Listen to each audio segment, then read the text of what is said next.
स्वागत है दोस्तों आपका अपने YouTube चैनल सूरत बॉय कृष्णा में। दोस्तों रेलवे से जुड़ी किसी प्रकार की अपडेट पाने के लिए आप सूरत बॉय कृष्णा चैनल को सब्सक्राइब कर सकते हैं। तो फ्रेंड यहाँ पे हम रेलवे को पूरी पैसा भी दे रहे हैं और फिर भी अगर हम टिकट बुक कर रहे हैं तो जेल जा रहे हैं। तो आज का ये वीडियो सभी रेल यात्रियों के लिए और सभी एजेंट के लिए, सभी ट्रैवल एजेंसियों के लिए बहुत महत्वपूर्ण रहने वाला है। जो टिकट खुद से निकाल के सफ़र करते हैं या अपने रिलेशन में किसी का निकाल के देते हैं या फिर एक ऑथराइज्ड एजेंट है वो टिकट सेल करते हैं। तो आपसे रिक्वेस्ट करूंगा वीडियो पूरा जरूर देखें, फिर बाद में आप ये नहीं बोलेंगे कि हमें जानकारी नहीं मिली और हमारे साथ ये सब चीज़ें हो रही। तो फ्रेंड अभी हो क्या रहा है कि जो टिकट निकाल रहा है वो जेल जा रहा है। जेल क्यों जा रहा है वो भी मैं आपको बता दे रहा हूँ बहुत अच्छे से। दोस्तों अभी आपको शायद पता होगा कि वेस्टर्न रेलवे की तरफ से भी एक अभियान चलाया जा रहा है। लाइक दलालों को पकड़ने के लिए आरपीएफ की जगह जगह टीम बनाई गई है। सिविल ड्रेस में दुकानों पे आते हैं, फिर ऐसा वैसा पूछते हैं। अगर आप फंस जाते हो तो उस समय दोस्तों हो सकता है आपको मतलब कि जेल भी जाना पड़े और हो सकता है आपसे जुर्माना भी देना पड़े। तो फ्रेंड आपको बहुत अच्छे से पता है कि यहाँ पे मैं बात कर रहा हूँ ऑनलाइन ई टिकट की, ऑफलाइन की तो मैं बात कर ही नहीं रहा हूँ अभी फिलहाल में। अभी मैं ऑनलाइन की बात कर रहा हूँ, जो ऑनलाइन टिकट बुक होता है। तो फ्रेंड सबसे पहले हमारे बहुत से यात्रियों के मन में ये डाउट रहता है कि सर पर्सनल यूजर आईडी से हम किस का टिकट निकाल सकते हैं। सबसे पहले ये जान लेते हैं पर्सनल यूजर आईडी का मतलब क्या होता है, पहले हम वो जान लेते हैं। पर्सनल यूजर आईडी का मतलब होता है कि पर्सनल मतलब आप अपने फैमिली मेंबर का ही टिकट बुक कर सकते हो। फैमिली मेंबर में दोस्तों कौन कौन आता है, आपके मम्मी पापा भाई बहन और आपकी वाइफ, ये आपकी फैमिली मेंबर में आता है। जैसे सेम हो गया कि अगर आपके टिकट पे कोई और सफ़र करना चाहता है तो मम्मी पापा लोग ये सब कर सकते हैं। ये सब दोस्तों फैमिली मेंबर में आता है। लेकिन बहुत से यात्रियों के मन में ये डाउट रहता है सर अगर हम अपने मामा, अपने चाचा, अपने बड़े पापा का अगर हम अपने आईडी से टिकट निकालते हैं तो क्या कोई प्रॉब्लम होने वाली। तो फ्रेंड इसका सिंपल सा जवाब है नहीं। अगर आप कम टिकट निकाल, जैसे एक बार दो बार तीन बार आप निकाल लिए तो आपको कोई प्रॉब्लम नहीं होने वाली। जैसे मान चलो कि शादी आपके यहाँ पड़ी है और आप अपने पैसे से टिकट निकाल के उन सबको गाँव से शहरों की तरफ बुला रहे हो, फिर शहरों से गाँव की तरफ मिला रहे हो, तो एक दो तीन बार आप अपने आईडी से निकाल दोगे तो यहाँ आपको कोई दिक्कत नहीं होने वाली है। लाइक अगर कभी चेक इन भी आ जाती, कभी आप पकड़े भी जाते तो आपको दिखा सकते हो कि मेरे रिलेशन में आते, मेरे चाचा लगते, मेरे मौसी लगते, क्योंकि आपका सरनेम भी सेम ही रहेगा एक हिसाब से देखा जाए। तो फ्रेंड एक चीज तो यहाँ पे आपका क्लियर हो गया, आप अपने फैमिली मेंबर में चाचा मामी, मौसा मौसी, फूफा फूफा इन सब का टिकट दोस्तों निकाल सकते हो, लेकिन एक लिमिट में, ज्यादा नहीं। बार बार निकालोगे तो हो सकते हो आपको प्रॉब्लम हो बार बार, वरना दोस्तों वैसे कोई प्रॉब्लम होने वाली नहीं है। अब दोस्तों यहाँ हम बात करते हैं फ्रेंड सर्कल में। हमारे बहुत से रेल यात्रियों को मन में डाउट रहता है सर फ्रेंड सर्कल में टिकट निकाल सकते हैं। तो भैया यहाँ रेलवे का रूल्स कहता है नहीं। मतलब अगर आप कस्टमर केयर से इसकी जानकारी लेंगे तो कस्टमर केयर वाले सीधा सरेंडर हो जाएंगे, भाई फ्रेंड का टिकट तो आप कतई नहीं निकाल सकते हो। लेकिन फ्रेंड का टिकट आप नहीं निकाल सकते हो, लेकिन उसके अलावा आपके पास एक ऑप्शन भी रहता है। लाइक अगर आपने एक दो बार गलती से निकाल लिया तो भी कोई दिक्कत नहीं है, लेकिन कभी भी आप अगर आपको नॉलेज है तो जानबूझ के रिस्क मत लीजिए। आप उसका आईडी एक बना लीजिए, फिर उसके आईडी से ही उसका टिकट बुक करके उसको आप दे दीजिए। ऐसा आप कर सकते हैं, आपको यहाँ प्रॉब्लम नहीं होगी। वरना दोस्तों एक दो बार अगर कोई भी चीज आप लिमिट में करेंगे तो आपको प्रॉब्लम नहीं होगी, ये चीज ध्यान रखना दोस्तों। तो पर्सनल यूजर आईडी का दोस्तों आशा करता हूँ आपको मतलब समझ में आ गया होगा। अब दोस्तों आपके मन में ख्याल आता होगा कि मान चलो कि सर हम जो पर्सनल यूजर आईडी से लाइक अपने मम्मी चाचा पापा का या फिर किसी और का जो टिकट निकालते हैं और फिर उससे क्या हमें कोई प्रॉब्लम होगी। तो फ्रेंड मैं आपको बता दिया हूँ वीडियो में, उससे आपको कोई प्रॉब्लम नहीं होने वाली। अगर आप एक लिमिट में करते हैं ये सब तो आपको कोई प्रॉब्लम नहीं होगी। अब दोस्तों यहाँ पे दूसरी चीज मैं बता दे रहा हूँ, सबसे ज्यादा प्रॉब्लम किन लोगों को हो रहा है, किन लोगों को मतलब जेल जाने की नौबत आ रही है।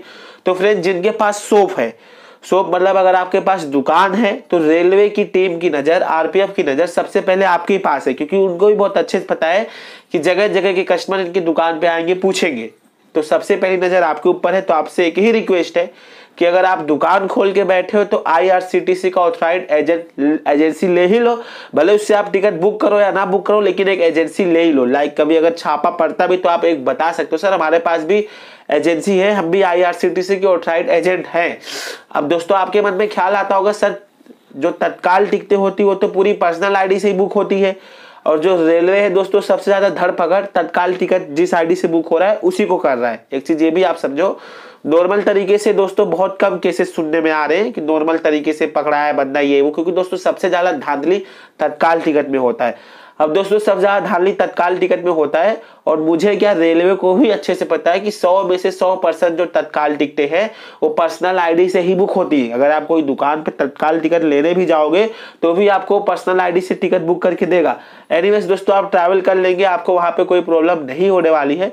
और यहाँ पे दोस्तों बहुत से एजेंट को भी कोई प्रॉब्लम नहीं होती है, लाइक अगर वो तत्काल टिकट देते हैं। लेकिन कभी कभी जब छापा पड़ता है, जब रेड पड़ता है, गलती से रेलवे की नजर आपकी दुकान पे पड़ जाती, तो दोस्तों हो सकता है वहां पे आपकी प्रॉब्लम बढ़ जाए। फिर आपकी प्रॉब्लम क्या बढ़ेगी, आने वाले फ्यूचर में आपने जितनी टिकट बुकिंग किए होंगे वो भी सीज हो सकते हैं। ये चीज भी आप ध्यान दीजिए दोस्तों। टिकट जब सीज होता है आपको तो लॉस होता है, प्लस जो रेल यात्री टिकट निकाले रहते हैं उनको भी दोस्तों यहाँ पे लॉस होता है। ये चीज आप ध्यान दीजिए। और दोस्तों एक चीज मैं ये बता देना हूं, अगर आप तत्काल सॉफ्टवेयर जो पूरी तरह से इलीगल है, अगर ये सब चीज लेने की सोच रहे हैं और एक दुकानदार है, तो ये सब चीज अपने दिमाग से हटा दीजिए, क्योंकि तत्काल सॉफ्टवेयर अगर आपके पास पकड़ा जाता है तो बहुत ज्यादा रिस्क हो जाएगा। अब दोस्तों इसमें होता है क्या है कि जेल तो जाते हैं लोग 2-4-5 दिन के लिए, वरना दोस्तों फिर पैसा देके छूट जाते हैं। और जेल दोस्तों अक्सर यही लोग जा रहे हैं, क्योंकि पर्सनल यूजर आईडी का यहाँ पे बहुत सारे रूल्स है। और रूल्स तो मैं आपको बता ही दिया हूं। जो दुकानदार वाले हैं वो पर्सनल आईडी से टिकट निकाल के सेल करने से बचे। मुझे ही बहुत अच्छे से पता है कि पर्सनल आईडी से बहुत से दुकानदार वाले अभी भी टिकट सेल कर रहे हैं, लेकिन वो तत्काल टिकट सेल कर रहे हैं। लेकिन जो ऐसे हमारे दुकानदार वाले भैया हैं जो अभी तक IRCTC के ऑथराइज्ड एजेंट नहीं हुए हैं और दुकान खोल के बैठ लिए इधर उधर दोस्तों टिकट निकालें, तो उनको प्रॉब्लम हो सकती है। अब दोस्तों एक दूसरी प्रॉब्लम, मान के चलो आप घर में टिकट निकालते हो, पर्सनल यूजर आईडी से आप यहाँ वहाँ अड़ोस पड़ोस में कहीं पे सेल करते हो, तो दोस्तों एक लिमिट में कर लिए तो आपको कोई दिक्कत नहीं होने वाला। लेकिन वो आईडी से अगर बार बार टिकट बुक हो रहा है तो हो सकता है आपको वहां पे प्रॉब्लम देखने को मिले। क्योंकि दोस्तों रेलवे को बहुत अच्छे से पता है, अगर कोई बंदा गांव जाएगा तो ऐसा है नहीं कि हफ्ते में वो 6 के 6 बार गांव, मतलब महीने में 6 बार गांव ही जाएगा, 6 टिकट निकालेगा, तो प्रॉब्लम दोस्तों हो सकता है यहाँ पे आपकी आईडी डीएक्टिवेट हो सकती है। ये चीज आप ध्यान दीजिए। कोई पर्सनल आईडी से अगर लगातार टिकट निकल रहा है तो वहां पे रेलवे के पास पूरा अधिकार रहता है आपकी आईडी डीएक्टिवेट कर दे। तो फ्रेंड यही सब कुछ ऐसी चीजें थी जो हमारे एजेंट को समझना चाहिए। जो हमारे रेलवे एजेंट है उनको, जो IRCTC के ऑथराइज्ड एजेंट है, उनसे बस एक ही रिक्वेस्ट है कि भैया कभी भी आपकी दुकान पे छापा पड़ सकता है, तो आप एक IRCTC के ऑथराइज्ड पर्सन बनकर ही टिकट सेल करें। दूसरी बात, अगर आप पर्सनल आईडी से टिकट सेल कर रहे हैं तो लिमिट में सेल करें। मतलब एक आईडी का अगर आप यूज कर रहे हैं तो इधर उधर दोस्तों इक्का दुक्का निकाल दिए तो ठीक ठाक है, लेकिन अगर उस आईडी का आप ज्यादा यूज कर रहे हैं तो आपको प्रॉब्लम हो सकती है। और बात करूं तत्काल टिकट में, तो तत्काल टिकट में दोस्तों तत्काल टिकट में भी प्रॉब्लम होती रहती है। लाइक अगर आपसे तत्काल टिकट नहीं बुक हो रहा है तो आप सोच रहे हैं मैं सॉफ्टवेयर ले लूं, तो ऐसी गलती भूल कर भी ना करें, वरना सॉफ्टवेयर वगैरह दोस्तों अगर आप चलाते हुए पकड़े जाते हैं तो उस समय रिस्क बहुत ज्यादा हो जाता है और हो सकता है कि आपकी दुकान सीज कर दी जाए। तो ऐसा भी दोस्तों बहुत सारे प्रॉब्लम देखने को मिलते हैं। तो बस फ्रेंड आज की इस वीडियो में आपको यही बताने वाला था कि ऐसे कौन से लोग हैं जो टिकट बुक कर रहे हैं वो जेल जा रहे हैं। तो जेल जाने का दोस्तों यही रीजन है कि वो इलीगल तरीके से टिकट बुक करके सेल कर रहे हैं। इलीगल तरीके से, लीगल तरीके से नहीं। दुकानदार पर्सनल आईडी से टिकट सेल कर रहा है वो पूरी तरह से इलीगल है। दुकानदार तत्काल सॉफ्टवेयर का यूज कर रहा है पूरी तरह से इलीगल है। मैं यहाँ दुकानदार की नहीं बात कर रहा हूँ, यहाँ पे कुछ जो हमारे नॉर्मल लोग हैं उनकी बात कर रहा हूँ। लेकिन दोस्तों यहाँ अक्सर ज्यादातर मामले में कोई शॉप वाला बंदा ही फंसता है, क्योंकि नजर उस पर ज्यादा बहुत ज्यादा बनी रहती है। इसलिए आजकल का समय दोस्तों ऐसा हो गया कि अगर आप तत्काल टिकट या फिर नॉर्मल टिकट निकालेंगे, किसी दुकान में प्रिंट करवाने जाएंगे तो प्रिंट करने से लोग डरते हैं। उनके अंदर उतनी खौफ बन गई कि अगर हम प्रिंट करेंगे टिकट कोई और निकाला रहेगा, लेकिन अगर हमारे सिस्टम में गलती से हो रह गया तो कभी छापा वगैरह पड़ेगी तो रेलवे बोलेगी ये भी टिकट तुम ही निकालो। इसलिए दोस्तों प्रिंट करने से ही बहुत से लोग मना कर देते हैं। तो यही सब दोस्तों कुछ चीजें हैं। वेस्टर्न रेलवे की तरफ से अभियान चलाया जाए। वेस्टर्न रेलवे में आपका ये पूरा गुजरात आ गया, पूरा महाराष्ट्र आ जाता है। एक तरफ का सेंट्रल रेलवे होता है, एक तरफ मुंबई डिवीजन वेस्टर्न रेलवे में आ जाता है। 2 करोड़ कुछ का दोस्तों जो अवैध तरीके से बुक किया गया टिकट जब्त हुआ है। अवैध तरीके में दोस्तों एक ऐसा होता है, रेलवे के पास पूरी पैसा गई है, जो भी टिकट की प्राइस है पूरा पैसा रेलवे को मिला है। अवैध हो क्यों घोषित कर देते हैं कि कोई तत्काल सॉफ्टवेयर से बुक किया गया है, कोई टिकट पर्सनल आईडी से बुक करके सेल किया गया है। ये सब दोस्तों उनके नजर में अवैध हो जाता है। बाकी रेल यात्री की नजर में तो एक टिकट ही रहता है। जो एजेंट रहता है उसको भी पता है तो एक वैलिड टिकट है, क्योंकि उसने पैसा पे किया, एक PNR जनरेट हुआ है, एक सीट भी हमें दिया गया है। लेकिन दोस्तों जो हम गलत तरीका यूज करके टिकट निकाल लेते हैं वो दोस्तों यहाँ प्रॉब्लम होने लगती है और वहां पे फिर हम फंस जाते हैं। फिर हमारे पास दूसरा कोई ऑप्शन नहीं रहता है। तो फ्रेंड अगर आप भी एक एजेंट है और आने वाले कल में अगर आप एजेंट बनने की सोच रहे हैं तो बस आपसे एक ही रिक्वेस्ट है, अगर आप एजेंट नहीं है, आप नॉर्मल कहीं घर में रह के टिकट वगैरह बुक करते हैं, तो फ्रेंड अगर एक आईडी से आप टिकट बुक करते हैं तो चलो ठीक है, एक लिमिट में करेंगे, एक दो इधर उधर निकाल लिए तो ठीक है। अगर आपको लगता है कि हम ज़्यादा टिकट बुक करें तो आपसे रिक्वेस्ट है दोस्तों, आईडी आप ले लीजिए IRCTC की ऑथराइज्ड आईडी। ज़्यादा कुछ दोस्तों, थोड़ा बहुत आपको खर्चा 2000 से 2500 रुपये पे करना पड़ता है।